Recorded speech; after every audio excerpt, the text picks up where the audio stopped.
أعوذ بالله من الشيطان الرجيم بسم الله الرحمن الرحيم إن الله يحب الذين يقاتلوا في سبيله صفا كأنهم بنيان مرصوص মহান রব্বুল আলামিন সূরা সফের 4 নম্বর আয়াতে ইরশাদ করতেছেন, আমি এমন সকল লোকদেরকে বেশি ভালোবাসি যারা আমার দিন প্রতিষ্ঠা করার জন্য এমনভাবে সারিবদ্ধভাবে লড়াই করে যেন মনে হয় যে তারা সীসা দিয়ে ঢালাই করে এক মজবুত প্রাচীর।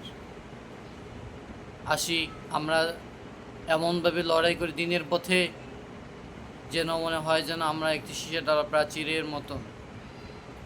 আমরা সবাই কাঁধে কাঁধ মিলে দিন প্রতিষ্ঠা করার জন্য সমস্ত ভাইদেরকে একসাথে আমরা দিন প্রতিষ্ঠার কাজে সংঘবদ্ধভাবে প্রচেষ্টা করি।